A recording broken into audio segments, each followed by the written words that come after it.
Welcome back to FastFreddyRC, and today we're going to do an unboxing of the newly re-release of the 2017 Tamiya BIGWIG that was a re-release of the original BIGWIG that came out in 1986. Now, this is a very special kit as the original was released to commemorate 10 years of Tamiya RC, and Tamiya made a point of making sure that this kit would have a place in history. In fact, I would say the biggest reason for why this car is so special is the design. Tamiya brought on Japanese designer Takura Yura to design the body. This is important because Takura Yura is a highly regarded Japanese designer of race cars who founded Mooncraft, a Japanese race car manufacturing company, in 1975. And fun fact, Takura Yura is still, today, in 2025, the director and president of Mooncraft. So the BIGWIG is a special kit just based on who designed the car, and it's awesome to still see his logo over the back wing. But in 1986, there were many other reasons to love this kit. Full ball bearings. So many of Tamiya kits come standard with plastic and metal brass bushings. We all want and hope that their kits will come with full ball bearings. Well, with the BIGWIG, they give you that. So that is awesome. A Technogold motor. Now this is a big one. The Technogold motor, the RX 540VZ, was brand new for 1986 and known for its high performance. And the BIGWIG was the first Tamiya kit to have the Technogold motor included in the kit. This motor is somewhat of a collector's item now, as it was discontinued over 10 years ago.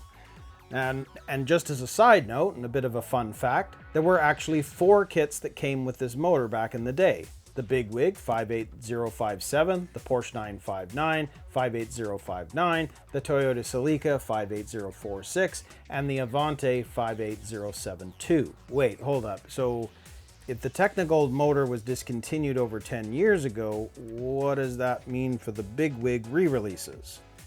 Well, both the 2017 and 2025 re-release kits come with the Tamiya GT Tune motor, and the GT Tune motor is a 25-turn motor, whereas the Technogold motor was a 21-turn motor. So the Technogold motor was actually a faster motor than the included GT Tune motor today. But the torque on the Technogold was only 413 grams versus 500 grams of torque on the GT Tune motor, and as both motors run at 19,000 RPM, it's quite possibly that the modern GT motor actually is the best equivalent option to the Technogold motor today. However, according to Tamiya Base, the GT Tune motor is designed for touring cars, not off-road cars, so it might have a technical comparison to the Technogold motor, but may not have an application comparison, but who knows. If you have thoughts on this or know what a truly comparable motor would have been to the Technogold, be sure to leave a comment below. But I will say this, when I was growing up, if you had a Technogold motor in your car, it was a big deal. I was actually disappointed when I saw that the BIGWIG re-release only came with a GT Tune motor. But it's very possible that the disappointment comes more from missing the nostalgia of the Technogold rather than realizing that the GT Tune motor is, in fact, a more modern and better motor than the Technogold back in the day. So nostalgia wants the Technogold back, present day needs want the GT motor. So Tamiya probably made the correct choice including the GT motor in their re-releases. But I've actually been researching this quite a bit and consulting different Tamiya forums, etc. And you have to remember that the Technogold motor was an engineering marvel back in the day, as it came out the very same year as the BIGWIG. So for this motor to be included in the BIGWIG, it was a really big deal for Tamiya and for those buying the kit. So no wonder there's so much nostalgia around the BIGWIG, because the Technogold motor had a lot of meaning back then. But here's my thoughts based on present day, and it's just my opinion. Tamiya have come out with numerous other choices of motors since 1986, and many of them will be way better than the Technogold motor. So if the 2017 and 2025 re-releases of the Bigwig were to garner the same excitement as getting a Technigold motor with your 1986 Bigwig, the re-release kits would need to come with the Tamiya Superstock BZ off-road motor today. The BZ motor is a 23-turn motor, so still higher than the 21-turn of the Technigold, but has an RPM of 26,500 RPM versus the 19,000 RPM of the Technigold. So it would have been fast. And again, if you have thoughts on this, be sure to comment below. Anyway, I will add that both the Technigold and the Superstock BZ are designed for voltage range of 7.2 and 8.4 volts, so as a modern day equivalent, the Superstock BZ is a perfect fit. But that of course leads me to the next reason this kit was so important: the chassis design.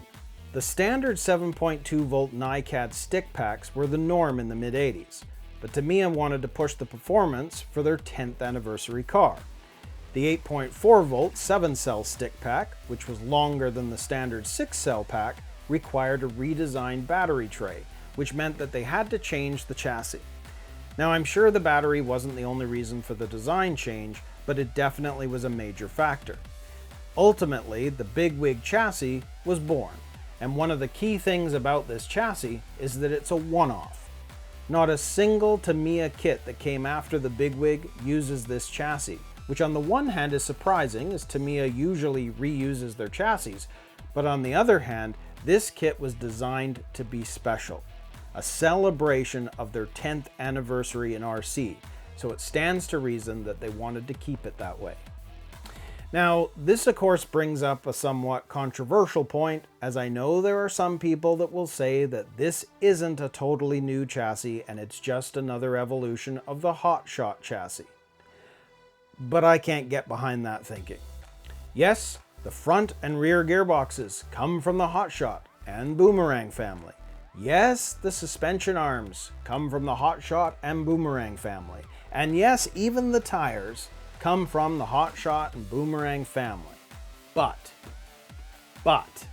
at its core, the Bigwig chassis is completely different. If you place a Hot Shot, a Hot Shot 2, a Super Shot, a Boomerang, a Super Saber, and even a Thundershot in front of you, and of course these are the ones that I have right now that are either finished or partially finished, you can see that they all share common chassis characteristics. In fact, they all look very similar. Each is a variation and an update of the latter. But the Bigwig is very different. With the Bigwig, Tamiya went with an oversized bathtub frame in order to accommodate the larger battery option of the 8.4 volt. It also has a longer wheelbase, so a longer propeller shaft had to be incorporated in the design. It also has a rack and pinion steering system that had never been seen before or since on any Tamiya kit. The point is, this kit strays so far away from the Hot Shot blueprint that I can't and won't say that this is part of the Hot Shot family. It wasn't intended to be a part of anything. It's a standalone, separate, one-off chassis that was designed to commemorate a milestone in Tamiya's history. Borrowed parts? Yes. A Hot Shot? Not a chance. And again, feel free to comment below and let me know what you think. Hot Shot or not? The real question is, will we see a special kit come out next year to celebrate Tamiya's 50th anniversary? I definitely hope so. I'm also hoping we see some re-releases of some kits that have been on the wish list of so many Tamiya hardcore fans, like the King Cab, for example. Anyway, now that we've gone down memory lane and explored the history and reasons why this car came to be, it's time to get to the unboxing. So I've taken the plastic off just to make things easier, so let's check out what we've got in the box. Very, very cool. Okay, so I guess we'll just start at this side. So I mean, you can see that based on everything, we've got all of our yellow exhaust pieces here. There's your scoop on the roof, and some other yellow pieces, which I won't know what they're about until we actually get building, but very, very cool. And this one, you can see that we've got some arms, and then there'll be some shock towers. These are the shock mounts, I can tell, for the front. Very, very cool. Love it. And this, oh, and look at this. So you see this. This here is our rack and pinion steering system there, and this piece that'll fit onto the servo. So there's the gear that will go inside of that. Very, very cool. And then this bag here, well, we've got some more. We've got our front suspension arms. Very cool. And here, these are our shocks. So they're either for the front or the rear. I don't know. They look small. Maybe they're the front ones. And then, of course, we've got some more pieces here for the shocks as well when we're putting those together. Very cool. And on this side, well, this is don't know, probably the top cover for the mechanism box. Be interesting, I'm not sure. Here we have our front bumper. It looks like some battery door pieces, and these look like the hex pieces for the special pieces for the wheels, and how they're installed and connected on the front or the rear. Very cool. Here we have our dish wheels, and you can even see Mooncraft right there. Very, very cool. Of course, that you can see the way that the wheels or the wheel pieces are going to end up attaching to the inside of there. Very, very cool. Here we have our driver figure. Very cool. Like that. And on this side, well, there is our body for this. Very, very cool. And you can see that there's some other pieces here that are going to have to be attached and cut as well. It's a really unique one-piece wing design. Like the whole thing almost is like a wing. It's very, very cool. Put that aside. Yes, well, there is our other shocks. So this is either for the front or the rear. Again, we won't know till we get there, but to me they look like the rear shocks. Here we have our gearbox. So this is both the front and the rear, and this is where it's definitely noticeable. They actually look like the ones that are on the Super Saber and Boomerang for those front pieces, but this is very much like the Hot Shot. This is the one piece that is, pretty much is the same gearbox as the original Hot Shot. So this is the one piece I know is the same. But there's the big difference. There is the bathtub frame specifically for the BIGWIG, only car to have this chassis. And notice how big the battery compartment is so that it can accommodate that 8.4 volt design. And notice the motor, the headers, and I'm probably going to end up painting those just to, give it a little bit more realism, because I do think that's very cool. I've also seen people put wires here just to make it look like this is a real motor, so I might actually do that as well. So very, very cool. And then, of course, our tires. And again, these are definitely a carryover from the Hot Shot and from the Boomerang series. Super Saber, etc. So very, very cool. And then, well, you can see here that looks like it's an antenna pipe. Looks like there's two of them. Interesting. So one for either side. Very cool. And looks like that's it for those pieces, but we're going to take a look at what we've got here in the box. So let's open that up. Whoop.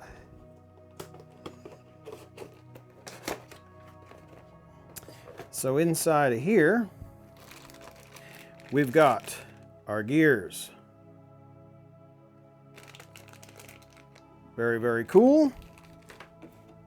We've got our front hubs. Awesome.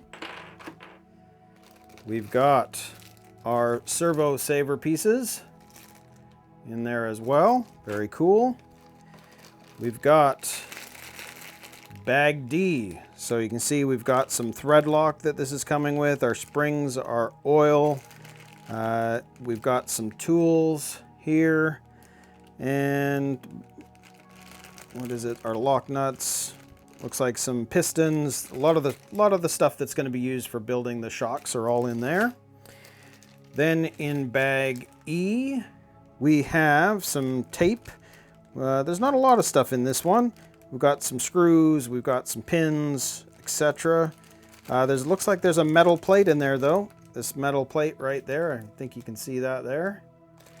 Cool.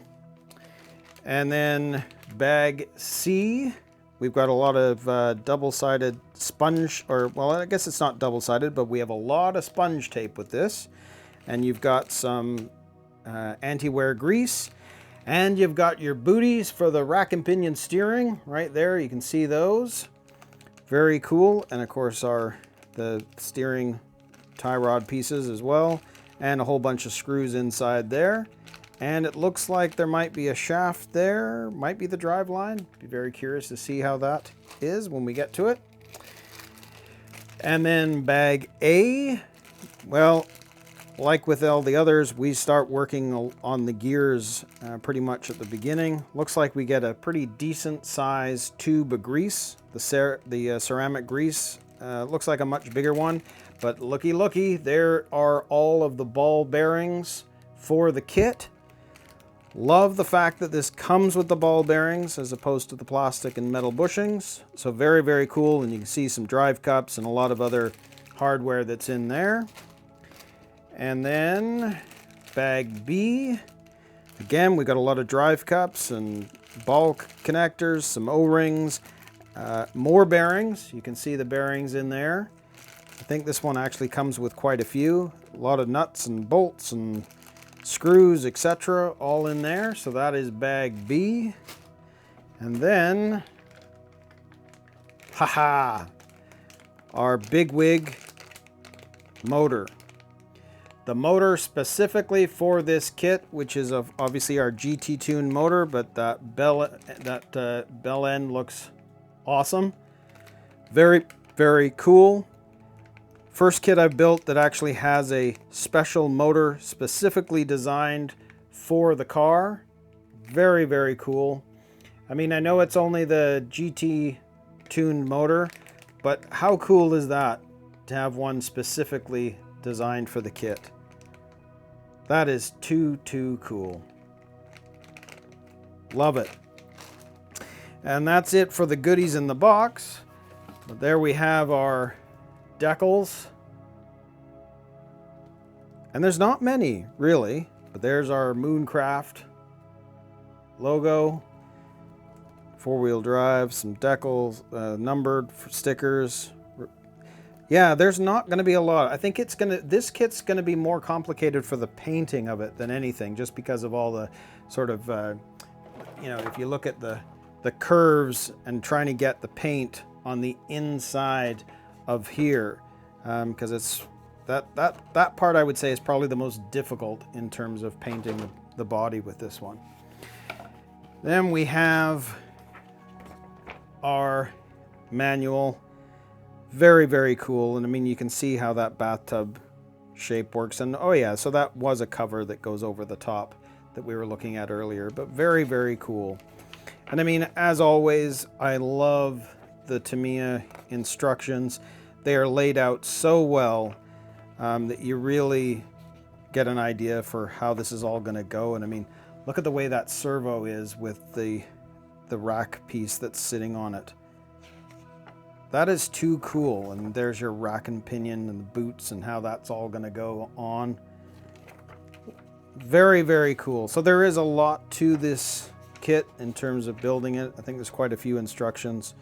right up to 36. I'm gonna probably get this not custom painted. I want this exactly how the box art is, but I don't think I'm gonna do this one myself. I know my limitations, and painting is one of them. And with this, with all the sort of the nook and crannies that you've got to be able to get the paint in there, I want to get this done right. But very, very cool. Love how this is going to come together. So that is our BIGWIG unboxing. Awesome. I'm going to probably be producing the videos for this in batches, and they're going to come out on a Wednesday. I'm calling it BIGWIG Wednesday. So new video on the car is going to come out every Wednesday. But if you are a Fastlane Pass member, you'll have access to any of the videos that I've got that are ready to go. So once I start producing these, becoming a Fastlane Pass member certainly helps the channel grow, helps the channel in general, helps me be able to bring more kits to the channel, but it also means you're going to get early access to a lot of the build videos. Or if you want to become a pit lane member, it's that's also fantastic, because that certainly helps the channel, and I'm very thankful for any of the help that I can get in building the channel. So that is our unboxing for the Tamiya BIGWIG 2017 edition, but the re-release for 2025. So until next time, we'll see you in another video.